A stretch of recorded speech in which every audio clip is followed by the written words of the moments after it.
Pediré que abren sus Biblias en Mateo capítulo 21, versículos del 1 al 11. Vamos a estar reflexionando en el Evangelio de Mateo.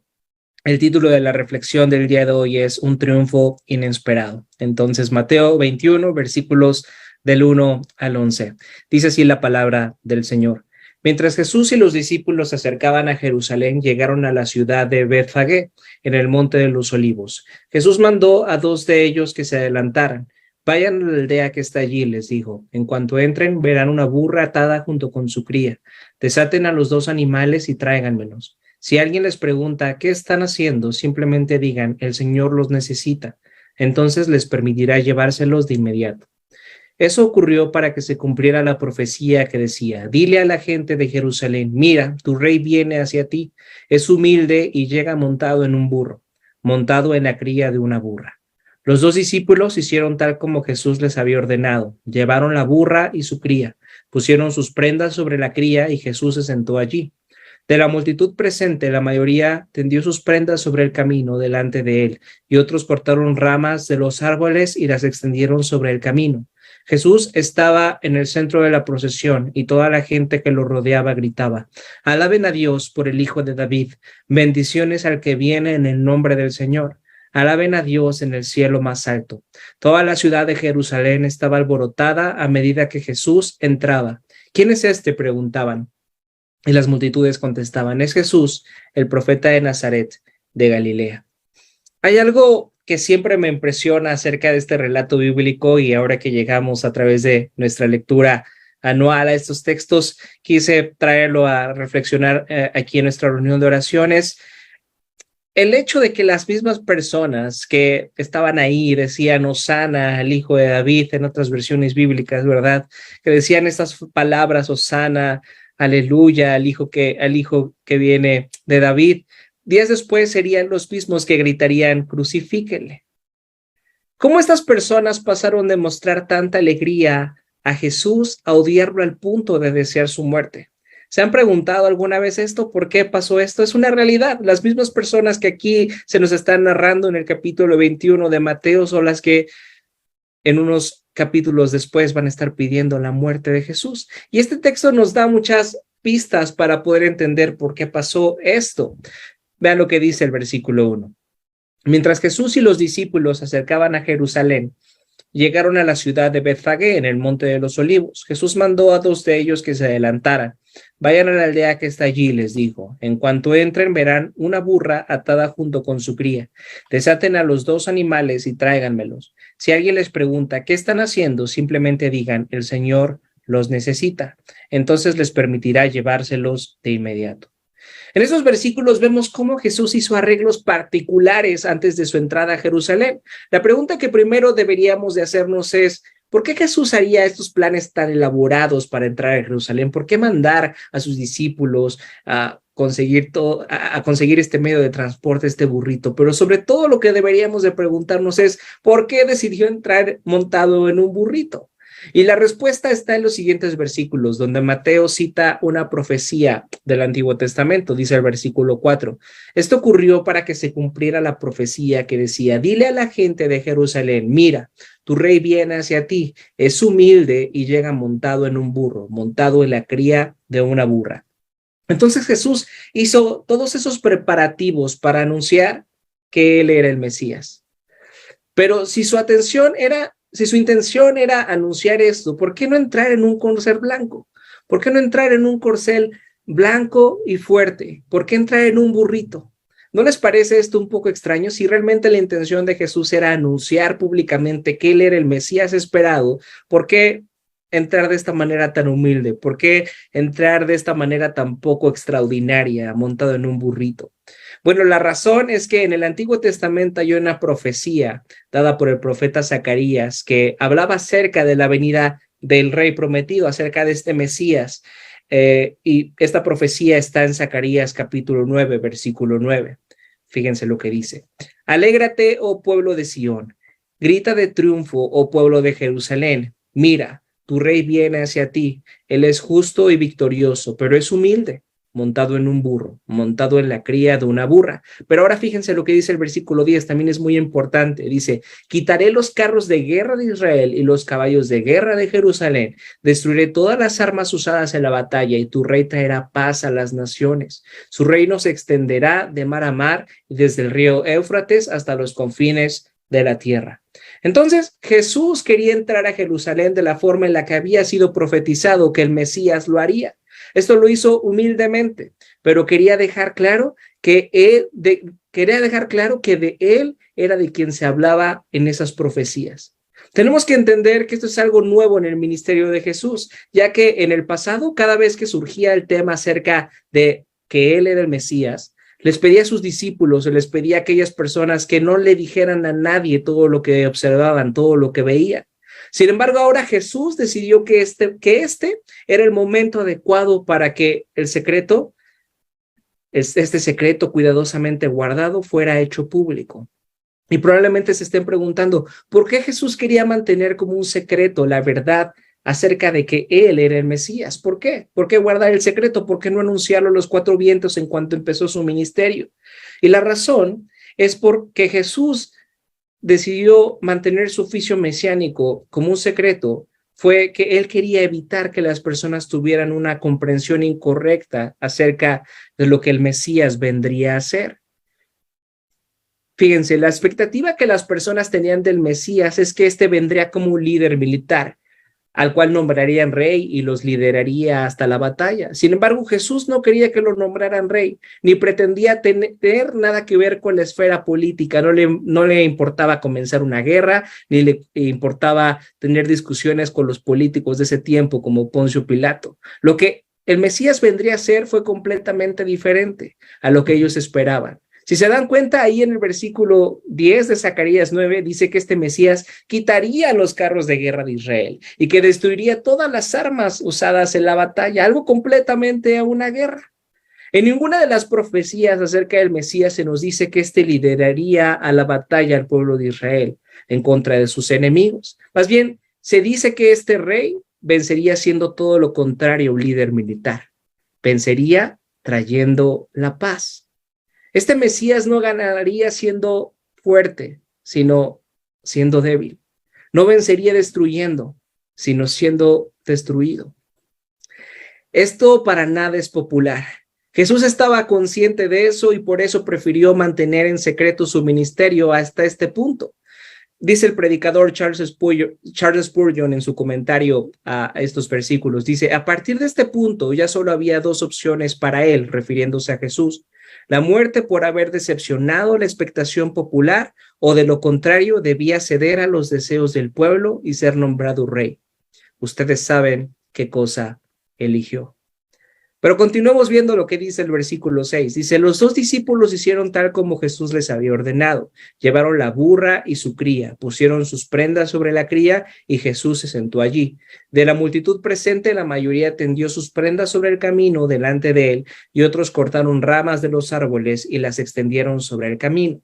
Jesús estaba en el centro de la procesión y toda la gente que lo rodeaba gritaba, alaben a Dios por el Hijo de David, bendiciones al que viene en el nombre del Señor, alaben a Dios en el cielo más alto, o hosana en las alturas, ¿no? Esa es la traducción de esta frase tan popular cristiana que conocemos, hosana en las alturas significa alaben a Dios en el cielo más alto, alaben a Dios en las alturas. Esta es una escena increíble, hay una gran celebración. Pero este escenario se ve entenebrecido una vez que entendemos que estas personas que alababan a Jesús en unos días estarían tan enojados con él que lo querían muerto. Pero ¿qué hizo que estas personas siguieran a Jesús de una manera tan efusiva en su entrada en Jerusalén? ¿Qué hizo esta gran fiesta? Parece ser como que no tiene sentido que de repente llegara alguien de Nazaret, un pueblo lejano, insignificante, montado en un pollino, y de repente entrara en un burrito y de repente entrara a Jerusalén y le hicieran grandes fiestas. Como que no parece encajar en la historia ver a Jesús entrando de esta manera. Sin embargo, somos privilegiados por tener los 4 evangelios. En Mateo, en Marcos, en Lucas y en Juan tenemos 4 narraciones acerca del ministerio de Jesús desde diferentes perspectivas. La historia de la entrada triunfal está narrada en los 4 evangelios. Sin embargo, es en el evangelio de Juan el que nos da más contexto acerca de este acontecimiento. Vean lo que dice Juan capítulo 12, versículos del 17 al 18. Juan capítulo 12, versículos 17 al 18. Fíjense, dice, muchos de la multitud habían estado presentes cuando Jesús llamó a Lázaro de la tumba y lo resucitó de los muertos, y se lo habían contado a otros. Por eso, tantos salieron a recibir a Jesús porque habían oído de esa señal milagrosa. Jesús había realizado un milagro sumamente extraordinario. Aunque ya antes había mostrado su autoridad sobre la naturaleza, calmando la tempestad, aunque antes ya había mostrado su poder sobre los poderes espirituales, liberando a un hombre endemoniado, ahora mostraba su poder sobre la muerte, resucitando a su amigo Lázaro, después de haber estado muerto por 4 días. El milagro estaba bien comprobado, había muchos testigos oculares de eso que había pasado. Unos pasaron la voz, pero muchos lo vieron con sus propios ojos y derivado a esto, muchas personas llegaron a la conclusión de que Cristo tenía que ser el Mesías esperado, el Mesías anunciado por las escrituras hebreas.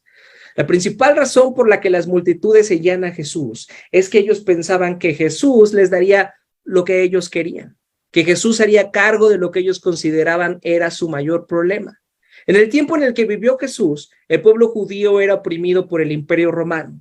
Ellos pensaban que su Mesías, que su Salvador, vendría a liberarlos justamente de eso, de los problemas sociales por los que vivían y de lo desgastante que era pagar impuestos a Roma.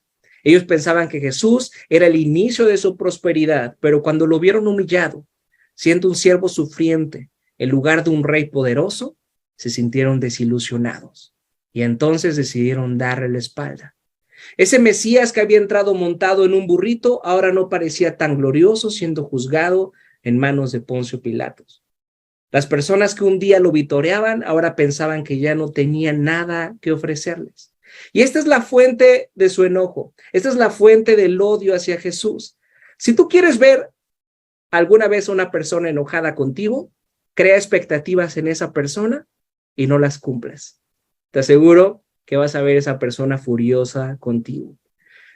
Pero sería un desperdicio meditar en la historia de la entrada triunfal si nos centráramos únicamente en lo volubles que fueron los habitantes de Jerusalén, sin darnos cuenta de lo parecidos que somos a ellos, de lo parecidos que somos a esas personas que vitoreaban Hosana y que después vitoreaban Crucifíquele. Tú y yo somos muy parecidos a ellos.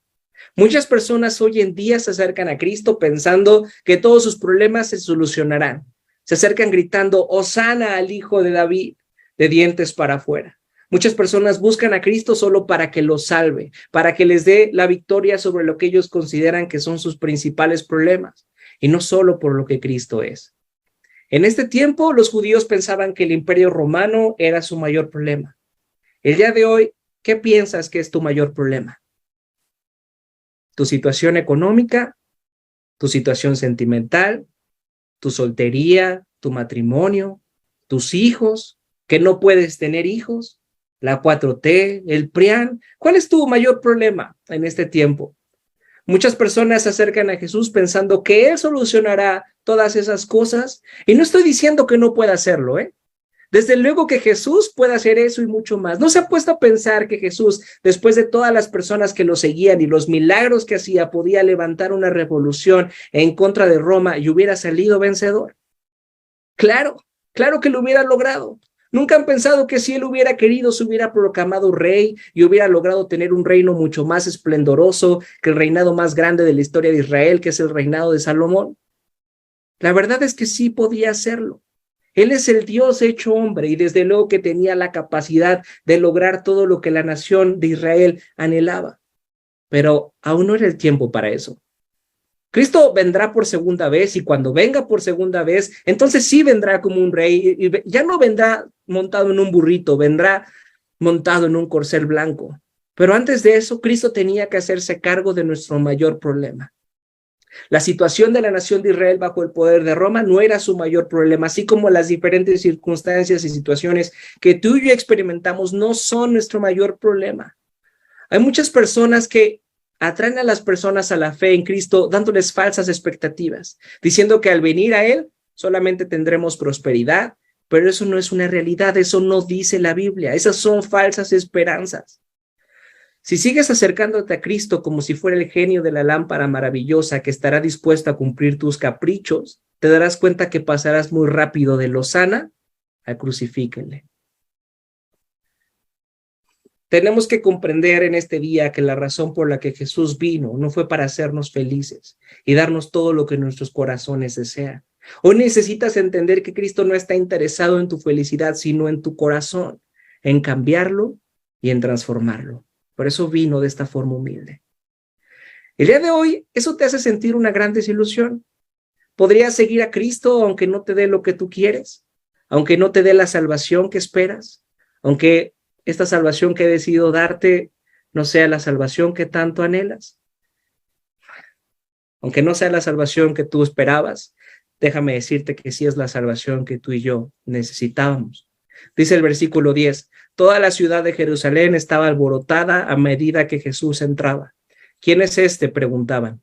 Y las multitudes contestaban, es Jesús, el profeta de Nazaret de Galilea. ¿Por qué esta persona está levantando tanto bullicio? Es solamente un profeta de Nazaret, de una ciudad lejana, de una ciudad insignificante.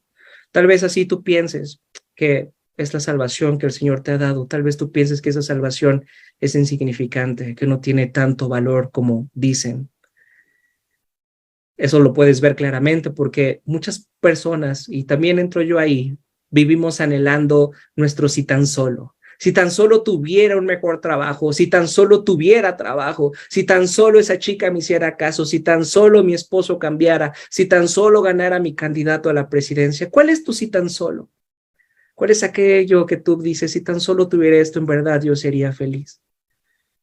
Lamentablemente nuestro verdadero problema es algo más profundo que nuestras situaciones o nuestras relaciones. Nuestro problema está en nuestro interior y es nuestro propio corazón y el pecado que hay en él.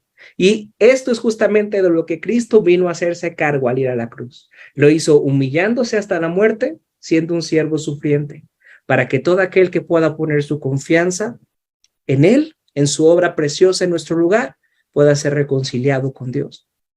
Las buenas noticias del Evangelio nos recuerdan que nuestra incapacidad delante de Dios es muy grande, pero al mismo tiempo nos recuerdan el deseo que Dios tiene de perdonarnos, el deseo que Dios tiene de amarnos. El Evangelio es un triunfo inesperado, es un triunfo que a veces no queremos ni comprendemos, pero Cristo entró a Jerusalén y lo que muchos consideraron que fue su derrota, al ser asesinado en una cruz, realmente fue el triunfo más increíble que pudo lograr por ti y por mí. Oremos esta noche para que a pesar de las circunstancias que experimentemos, Cristo siga cambiando nuestro corazón y que todos los días podamos decir, bendito el que viene en el nombre del Señor.